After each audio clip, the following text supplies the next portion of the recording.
So I'm building a dividend portfolio with a clear mission to hit 7 figures or to earn £40,000 per year every single year in dividend payments. But the caveat to this is I've got to be by the age of 50. So I've only got 16 years, so to speak. But this is all through time, investments, and more importantly, compounding. So in today's video, I'm going to go through each stock, 16 of them, in terms of a basic overview of what they are. There's a mix of high dividend yields, there's a mix of dividend growers, most of them, and long-term compounders over decades. Stick around to the end, I'll show you the overall portfolio value as well as the dividend yield and what I look for. So here we go. First one is AJ Bell. Now currently, I do not have an account with these, but I will be looking to use these for the junior ISAs. Obviously, I've just had a child. I have a 6-year-old too.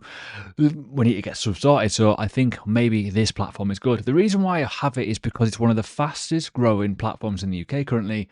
It's also got very, very good growing users and it's paying a rising dividend. It's doing very, very well.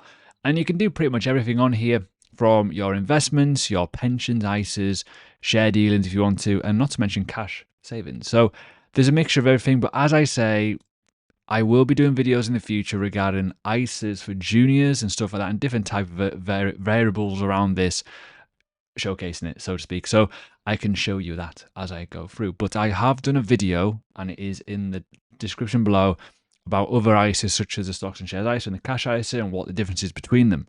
There will be more about them in a bit. Now, an obvious one, let's be honest here, is Aviva, a legacy sort of insurance business with a strong balance sheet and a very, very decent dividend yield. They've actually been returning capital to shareholders and they offer so many different products and services. It works. And a lot of people have heard of Aviva and it fits a very, very obvious category for, health, for car insurance, all that kind of stuff. And it just works, realistically, not to mention the fact of retirement and wealth operations. It's crazy. Now, if people don't know this, but I was in the military many, many moons ago, and BAE Systems is one of the most obvious picks. It's one of the world's largest defense contractors. They've got a strong long-term contract with many, many nations, not to mention the fact that they have a really strong stock price right now due to what is kind of happening in the world. However, they are basically developing multiple things across the globe. And yeah, it's quite obvious, realistically. Obviously, you can see 40 plus countries, a lot of employees. And yeah, they do have a really good track record of growth of dividends as well. And yeah, realistically, if you've got a portfolio, you've got to have some sort of element of defense in there. And this is the obvious. Now, Diploma. This is an interesting one. You may not have heard of it, but in my opinion, a bit of a hidden gem. They supply specialist parts across multiple industries, and it's been compounding year after year, and ultimately it has one of the best dividend growths in the FTSE 250, which is important. And when we talk about stuff like this, specialist equipment across the world is pretty important. And I know people will be looking at this video going, oh, this is a bit noddy and a bit boring. But at the end of the day, when you're talking about growth of businesses and the specialization of stuff like this has a bit of everything. They have 3 sectors: controls, seals, and life sciences. So for example, here with control sector, they deliver, products for aerospace, infrastructure, energy, medical, and energy, and also rail. As you can see, revenue-wise, colleagues, pretty diverse.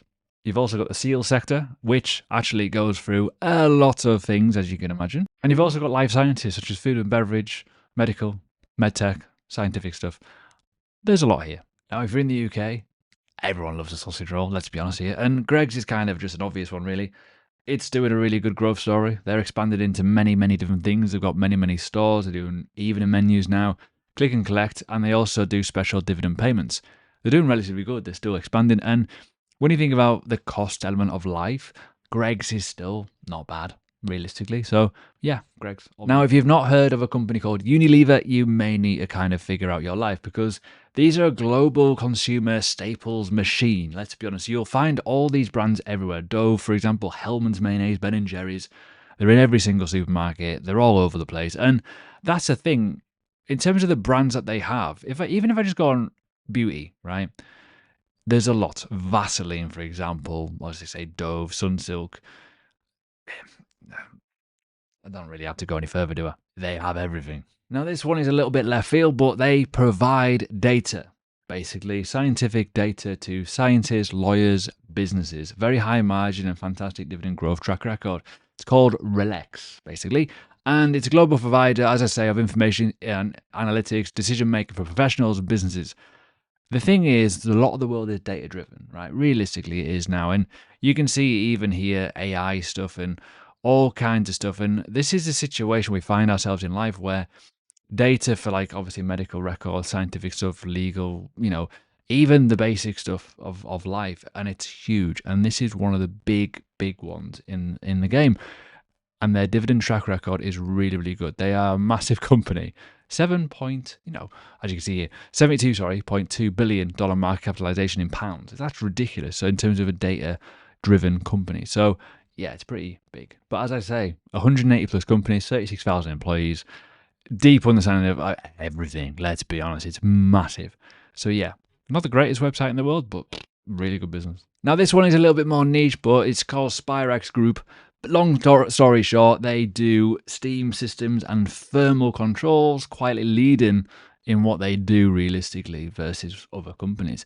And they have a really good dividend track record as well. They're a dividend grower over the period of time. But there's a massive report on their website on the investment section about why you should be investing in this and all the different elements to it, and in terms of the customer base and the business model and how it all works. But more importantly, its overall performance over the period of years. And that's the important factor here. It has been a dividend grower for a long, long time. And also consumer demand, emerging middle class, additional 800 million people for all these processes, not to mention the amount of videos. And even today, you can look at this and think, well, that market is 10.7 billion. And yeah, there's a lot of elements to this which could be added to it. And as I say, it's a top dividend grower. And you can see everything here. That's important. Now, this is not just a stock market, so to speak, as in the London Stock Exchange Group, but they own a lot of other companies. They also do a lot of data infrastructure. It's tech, finance, and more importantly, it's a hybrid model with a very, very solid financial backing, because they do pay dividends and they're a good dividend grower every single year on year. But as I say, they offer a lot more. 170 different countries. They've been around for a very, very long time, as you can see, since 1698.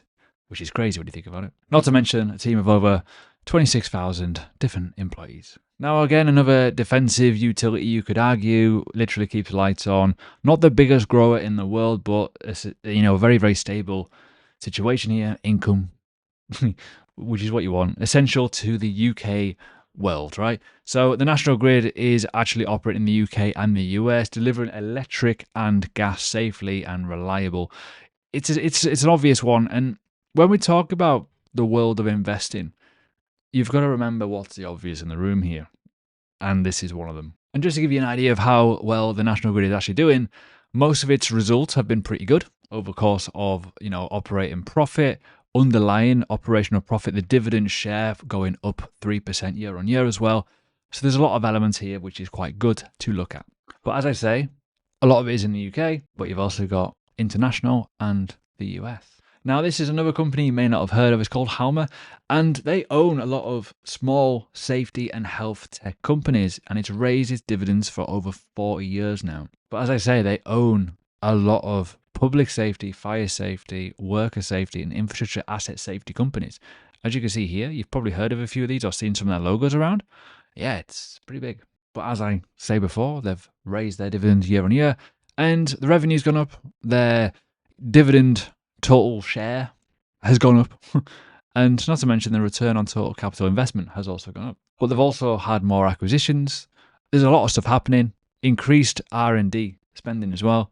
So yeah, pretty healthy, realistically. And this is their investment case. Growth, returns, and positive impact equals value. Now, I'm hoping you've heard of Coca-Cola, but HBC, basically, the side of it, is one of the biggest bottle companies in the world for Coca-Cola. They operate in emerging markets and in Europe. So it's steady income and a bit of, growth exposure instead of investing in Coca-Cola, the company itself. Now, as you can see here, why you should be investing in this one is operating in 29 markets across 3 different continents. But as I say, it's quite an obvious one. It's basically bottling the Coca-Cola company. Simple as that. And that just isn't just Coke. It's all the other brands within. 33,000 employees. You got millions and millions and millions of customers and 29 different countries. Now, Drax is probably something that you may have heard of or driven past. It is one of the biggest UK power stations, and it's transitioning into biomass as well. It's doing a lot of different things, and because you probably have driven past one of their power plants. But one thing that is pretty obvious here with Drax is their dividend is growing year on year, pretty aggressively too, which is always what you want to see. And alone now, 10% of the UK population is renewable energy via Drax. Now, kind of an obvious one realistically is more the fact of Shell, because, yeah, we need fuel in our cars. And this is kind of one of the big hitters and probably one of the more obvious ones to pick. Still a cash machine in a way, it's still got strong dividends, exposure to gas and oil, and they're now ramping up investments in renewable and hydro energy. And as you can see here, you've got integrated gas, you've got upstream marketing, chemicals and products, and renewable energy and solutions is one of the main elements around their entire business ecosystem. And they also have, as I said before, a really strong dividend element where it's growing 4% year on year, easily. Now, another obvious one, realistically, and steady as you come with the UK's biggest supermarket currently is Tesco. It throws a lot of free cash flow at you. It's quite boring but dependable. It has dividends. It has recovered from its struggles from a couple of years back, and it's doing fantastic. And these are just some of the 2025 highlights here. Everything is pretty much up. They've got more group sales, more profit. You know, everything's looking pretty good. The dividend has also gone up as well.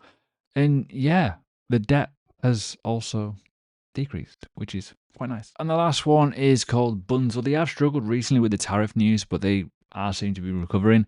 They do a lot of essential cleaning products. They do packaging for a lot of businesses globally as well. But not to mention the dividend.